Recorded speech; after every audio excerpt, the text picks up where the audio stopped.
ever get that feeling? Like you walk away from a conversation and you're kind of like, wait, how did I agree to that? Mm. Like, a friend talks you into trying that new restaurant.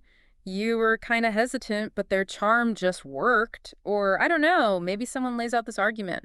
It sounds good, and it kind of subtly shifts how you see things, even if it was something you felt pretty strongly about. Right, right, right. Makes you think, right, about these little moments of influence we all experience, like when does a nudge, a little push, turn into something, well, a bit more? Something we might even call manipulation.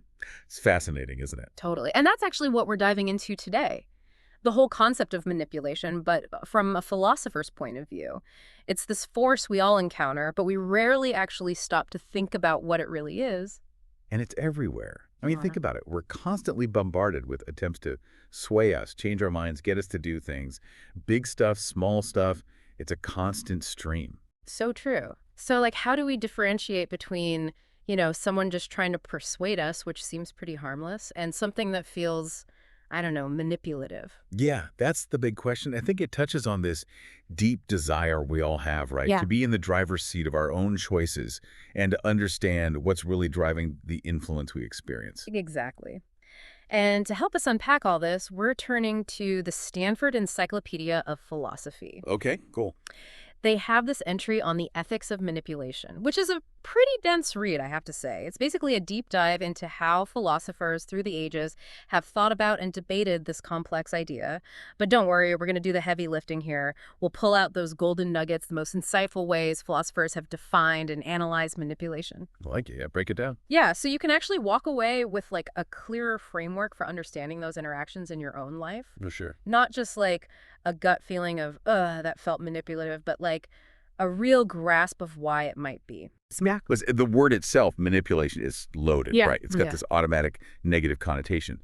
But to really understand it, all the nuances, we got to put on our philosopher hats, Yeah.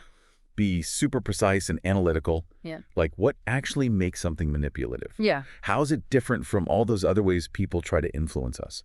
And this is a big one. Are there ever times when it might actually be justified or at least make sense in a certain context? So many layers to this. Right. Okay, so first things first, let's actually define what manipulation is.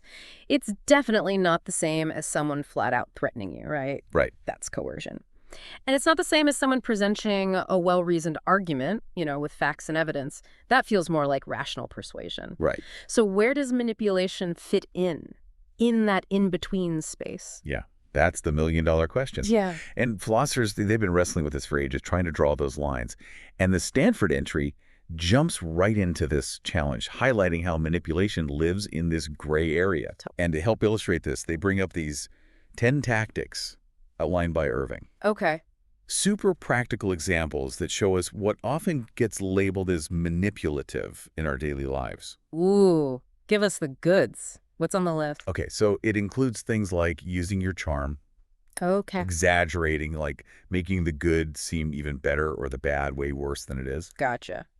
guilt tripping, playing on insecurities, that one always gets me, Oh, for sure. leveraging social pressure, Yeah, classic. doing favors with strings attached, Uh, creating doubt, emotional blackmail, and even, straight up fear-mongering. wow. Okay, so seeing it all laid out like that, it's pretty eye-opening, right? The Yeah. sheer number of ways we try to influence each other, potentially manipulatively. I mean, it's kind of wild. Yeah, and what's really cool about Irving's list is that it's so relatable. Totally. I mean, I'm sure as you're listening, you're recognizing these tactics from your own life, I mean, maybe from interactions you've had, or, let's be honest, maybe even times when you've used them yourself. oof, that's a little too close to home. Yeah, right.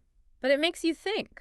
Maybe we don't always see these things as manipulative, but maybe sometimes they are. Right, and that's what's so powerful about linking this abstract philosophical stuff to the reality of our relationships. And as the entry points out, our gut reaction to these tactics is often one of moral unease. Like, we sense something's not quite right. We tend to feel like manipulation, it's wrong. But the work these philosophers have done helps us dig deeper, understand why that might be. And if it's always justified to feel that way, that's the big question. Exactly.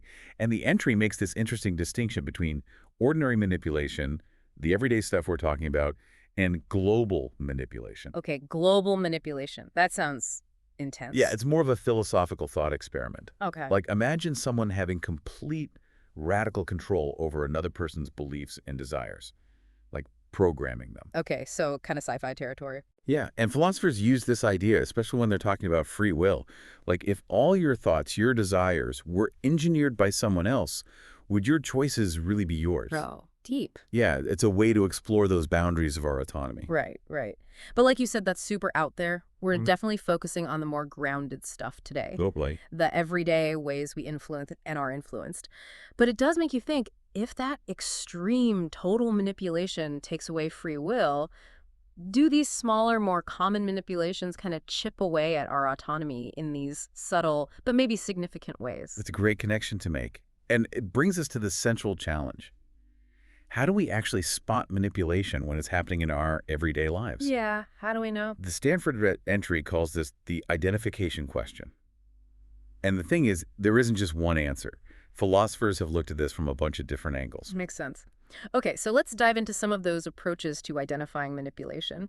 The first one that pops up is manipulation as bypassing reason, which makes sense, right? Like it's getting someone to do something without engaging their logical mind, without using a rational argument, Yeah, it does feel pretty intuitive. right? And there's definitely truth to it. Like, think about classic examples like subliminal advertising Okay, yeah. or even hypnosis. Okay. The idea there is that these methods, they kind of work on us outside of our conscious awareness. They're influencing us without us really thinking it through. Even something like classical conditioning, where you create these associations without conscious thought, that could be seen in this light. Interesting. So is the idea then that with bypassing reason, these techniques are basically shortcuts to influencing behavior? Yeah, you could think of it that way. They sort of circumvent our ability to weigh reasons to really make a thoughtful decision. Mhm. So even when things appear rational, it's worth examining if our ability to truly think things through has been compromised. Ooh, that's a good point. It's not always about something being outright illogical, but maybe about whether we've really had the chance to properly consider all sides. Right. And then there's Eric Kaye's concept of motive manipulation, which focuses on appealing to our underlying motivations, maybe even the unconscious ones. Okay, so tapping into those hidden drivers of our actions, stuff we might not even fully realize is influencing us. Exactly. And it brings up these deeper layers of why we do what we do. But, as the entry points out, if we define bypassing reason too narrowly, we might miss a lot of what we normally consider manipulation.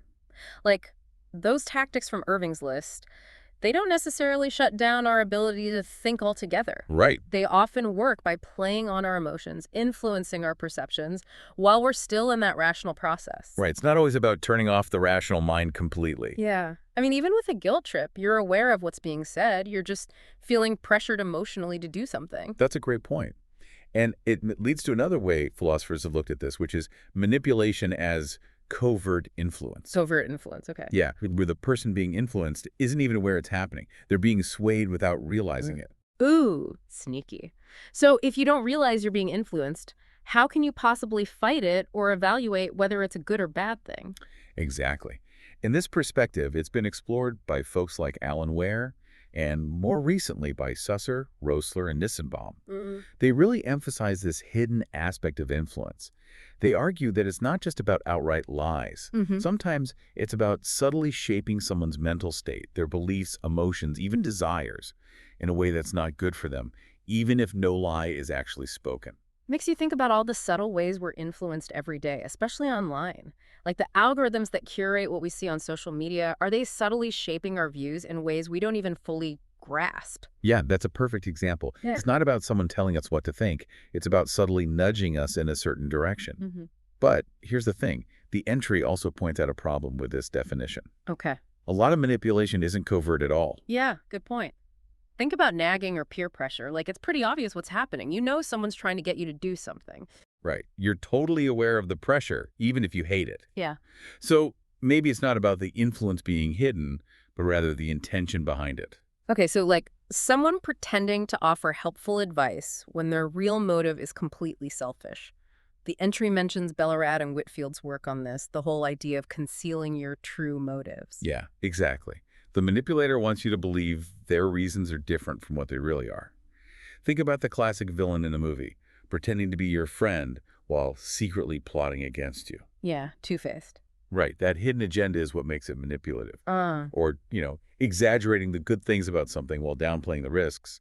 That works best if the person thinks you're being objective, that you have their best interest at heart. but then again, thinking back to that teenager nagging you for something, their intention is usually pretty clear. They want what they want, and they want it now, Right. and yet it still feels manipulative.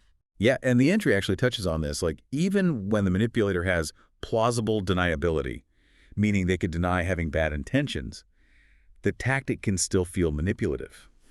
Interesting. Then there's Raz's perspective, which shifts the focus a bit.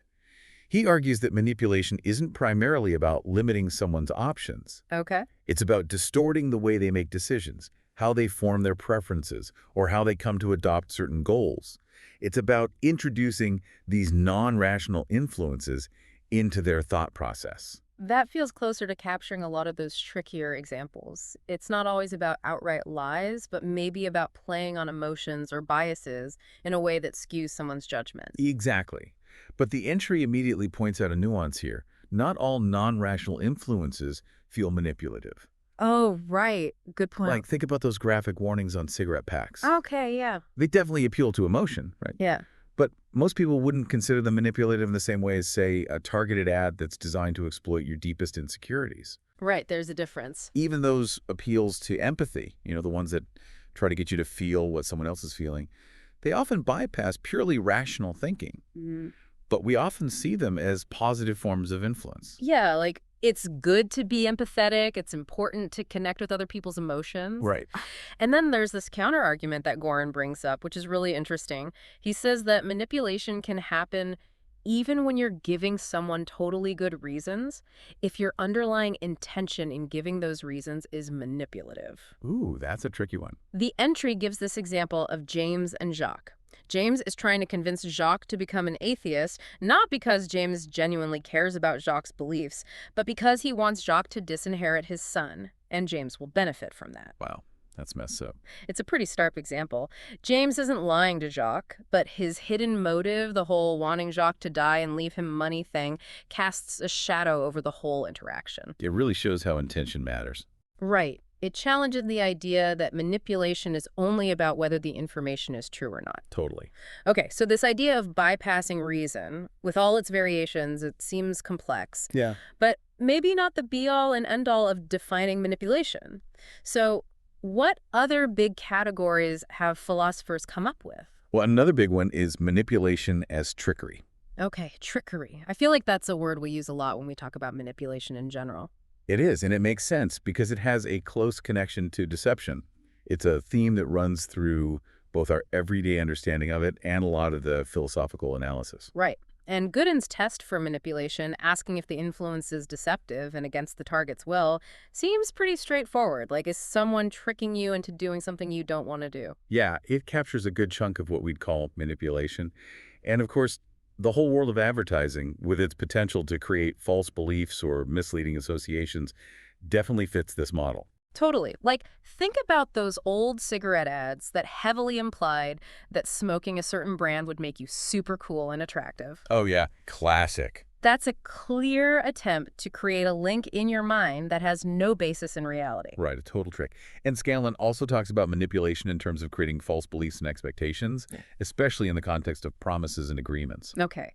But this trickery view, it goes beyond just blatant lies, right? Right. It can involve inducing any kind of faulty mental state, like even inappropriate emotions. The entry mentions Kasten's work on this. Yeah, so Kasten's view and then later refinements by people like Nagel, they expand the idea of trickery. Okay. They say it includes manipulating someone into having beliefs, desires, or emotions that go against certain norms or ideals. So, yeah, a false belief is obviously faulty, but so might be an excessive feeling of guilt, for example. Like if someone's making you feel way guiltier than the situation calls for, that could be a form of manipulation. And Barnhill takes it a step further, saying that it's about inducing these less than ideal mental states in a way that's not in the person's best interest. Exactly. So it's not just about whether the belief or emotion is faulty in some abstract sense, but whether it's actually good or bad for the person experiencing it. Right. And Claudia Mills adds another interesting angle. She defines manipulation as pretending to offer good reasons when the reasons you're offering are actually not good at all. Ah, so like disguising bad arguments is something more convincing and the manipulator knows they're doing it. Exactly. And Dowding echoes this, focusing on the manipulator appealing to reasons or emotions that they themselves don't actually believe in or share. It's like they're using tools they know are flawed to get what they want. So with this trickery lens, it's all about those messed up mental states being created in the person being manipulated. And the example of Iago in Shakespeare's Othello, that's a perfect illustration. He's a master manipulator, using lies and fake evidence to trick Othello, mess with his beliefs, and ultimately send his emotions into a tailspin. Yeah, Iago, he's the textbook manipulator. Yeah. But as the entry points out, even this trickery view has its limitations. Oh, really? Yeah, it doesn't seem to cover everything. Like those tactics we talked about earlier, charm, peer pressure, emotional blackmail, they don't necessarily rely on outright deception. Right. You can be totally aware that someone's trying to charm you, or that your friends are pressuring you into doing something and still feel manipulated by it. Exactly. So if manipulation isn't always about tricking us, what else could it be? That's where the third main way philosophers define it comes in, manipulation as pressure. Manipulation is pressure. Okay. Yeah, so this view sees manipulation as existing on this spectrum. Okay. On one end, you've got rational persuasion, where there's no pressure involved, just Mhm. good arguments and evidence. Right. On the other end, you've got coercion, Yeah. where someone's forcing you to do something against your will, maximum pressure. Gotcha. And manipulation falls somewhere in between. That murky middle ground. Yeah, it's about exerting some degree of pressure, enough to influence someone's choices in a way that feels wrong, but not so much that it becomes outright force. So emotional blackmail and peer pressure fit perfectly here. It's not necessarily about lying or giving false information, but about making someone feel like they have to do something to avoid bad consequences. Exactly. Think about those situations where you feel like you're being pushed into a corner. Like, if you don't do this, then our relationship is over, or you'll be ostracized from the group. Oof, that's heavy pressure. It is. And this view was developed by thinkers like Faden, Beauchamp, and King, who were some of the first to really emphasize these in-between cases where someone's not convinced by reason but feels pressured to comply.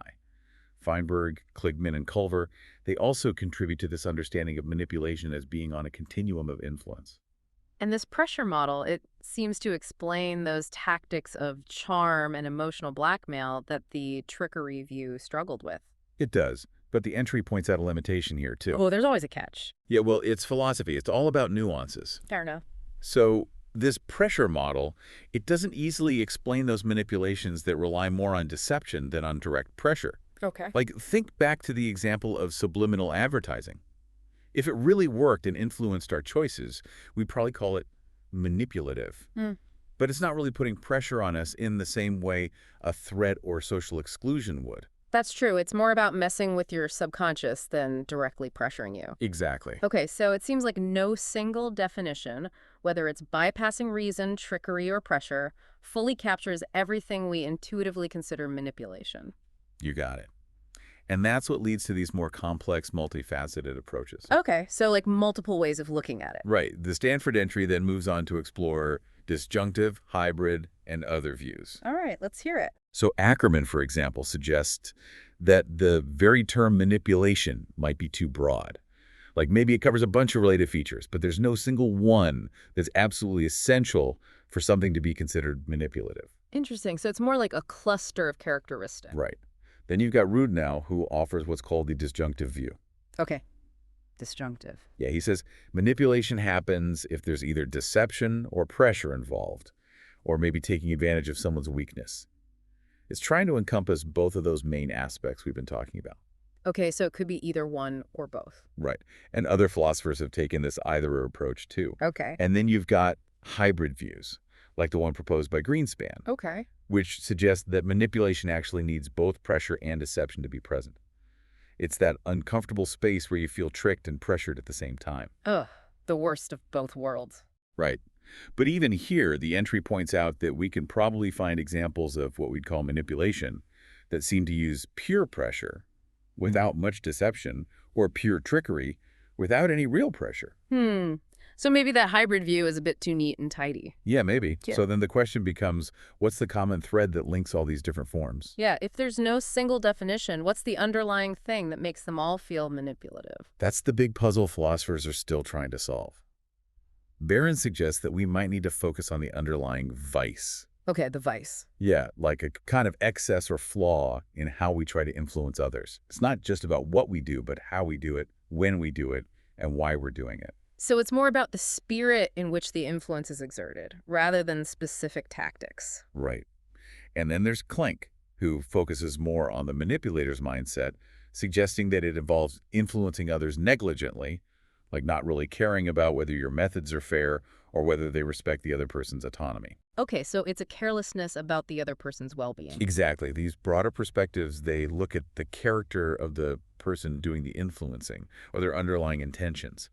And it's a way to connect those seemingly different tactics of trickery and pressure. Yeah, like even if there's no single definition, there's something fundamentally off about the whole approach. Right. But it also makes us wonder if we can ever really have a precise definition of something that might be more about the overall spirit of the interaction. Ooh, that's deep. But let's move on to what the Stanford entry calls the evaluation question, Okay, evaluation question. which is basically, is manipulation morally wrong? And here, things get even more nuanced and context dependent. Well, yeah, I mean, it seems like it can't always be wrong. What about those high-stakes scenarios? Like, the entry gives the example of manipulating a terrorist to reveal where a bomb is to save lives. In a situation like that, does the end justify the means? That's the big ethical dilemma, right? Really? The hardcore philosophical view that says manipulation is always wrong, no matter what. That's a tough one to swallow. Yeah, like even if it could save innocent lives? Right. It's similar to Kant's stance on lying. He said it's always wrong, no exceptions. But a lot of people find that hard to accept in real-life situations. Makes sense. So, what are the other viewpoints? A more common view is that manipulation is pro tanto wrong, Pro tanto. Okay. meaning it always has some degree of moral wrongness, but that wrongness can be outweighed by other more important moral considerations. Okay, so like preventing harm or saving lives. Exactly. So in that extreme case, manipulating the terrorist to get the bomb's location might be seen as justifiable. But even then, it would have been morally better to get that information without resorting to manipulation, if that were possible. Right. So even if it's understandable in that situation, it's not ideal. Exactly. Then there's this idea that manipulation is prima facie immoral. Prima facie. Okay, another philosophical term. Yeah, basically it means there's a presumption of wrongness. But that presumption can be overridden in specific situations, Gotcha. like bluffing in poker. Most people wouldn't consider that morally wrong within the context of the game. Right. It's part of the fun. Exactly. And then you can combine those two ideas. Okay. Manipulation is usually presumed wrong, and when it is wrong, the level of wrongness can be outweighed by other things. So like a sliding scale of moral disapproval, depending on the context. Yeah, exactly. But the entry also points out that the term manipulation itself can actually be morally neutral in some contexts. Neutral? How so? Like when a scientist is manipulating variables in an experiment, that's not usually seen as a moral issue. Oh, right. It's just part of the scientific process. Yeah. Whether it's right or wrong depends entirely on how it's being used and what the goals are. Makes sense. So it's not the word itself, but the context that determines the morality. Right. And philosopher David Wood, he actually argues for this more neutral view. He says we should focus on the objective facts of what's happening, rather than just our feelings of disapproval. Okay, so less about gut reactions, more about analyzing the situation. Exactly. Because that can help us build clearer, more consistent arguments about why certain manipulations are wrong in specific situations. Okay, I'm following. So if we generally agree that manipulation is often wrong, what are the reasons for that? Like, why do we feel that moral disapproval? Good question. And the entry dives into several possibilities. One of the most obvious is harm. Okay, harm, that makes sense. Yeah. Especially if the manipulation is aggressive or exploitative. Right, like in cases of abuse or deceptive advertising that leads to people getting hurt. Yeah, totally. But the thing is, not all manipulation results in clear harm. Good point. Like what? Well, take those paternalistic nudges we talked about.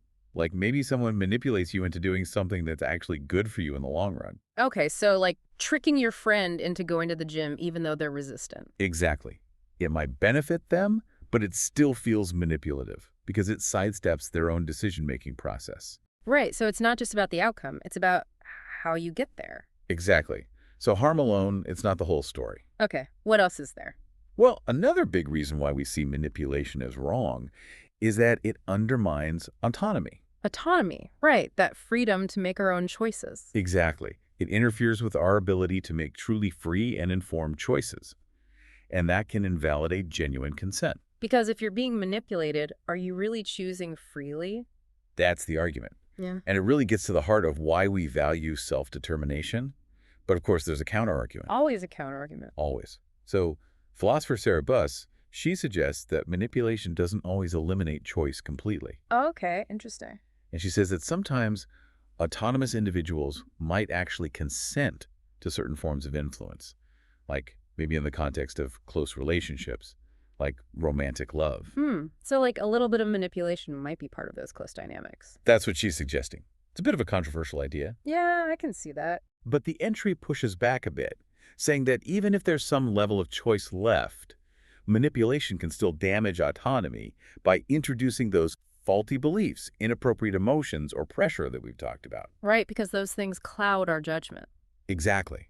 And even if a manipulative act leads to a better outcome for someone's autonomy in the long run, the way they were manipulated in the present is still a problem. Right. Like the ends don't justify the means if the means involve messing with someone's freedom in the here and now. Exactly. Another big argument against manipulation is this idea that it treats people as objects. Okay, objects. Yeah, like tools to be used to achieve a goal, rather than as rational individuals who deserve respect. That sounds dehumanizing. It is, and it connects back to Kant's ethical framework, which emphasizes treating people as ends in themselves, never just as means to an end. So the manipulator, they're not respecting the other person's ability to reason and make their own independent choices. Right. But the entry also warns against having too narrow a view of rationality. Okay, so like not just focusing on logic and ignoring emotions completely. Exactly. Human decision-making, it's complex. It involves both reason and emotion. We're not robots. Right. And healthy communication, healthy influence, it recognizes both of those aspects. Okay.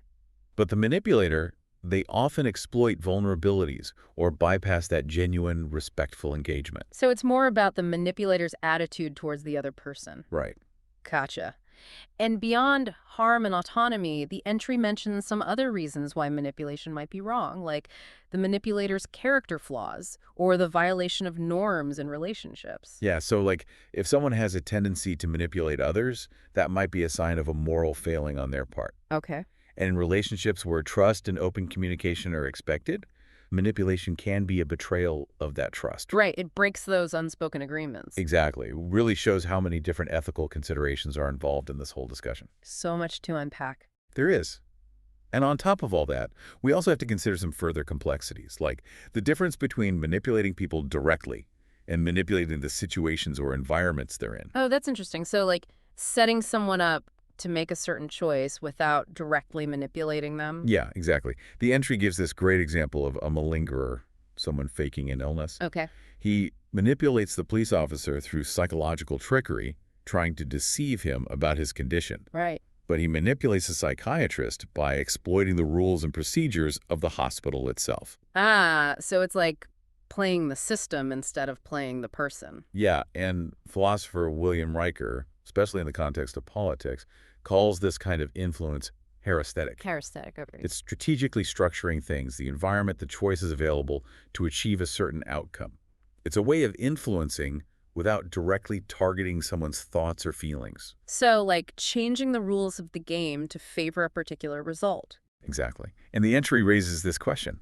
Are these two types of manipulation morally different? Yeah. Is one worse than the other?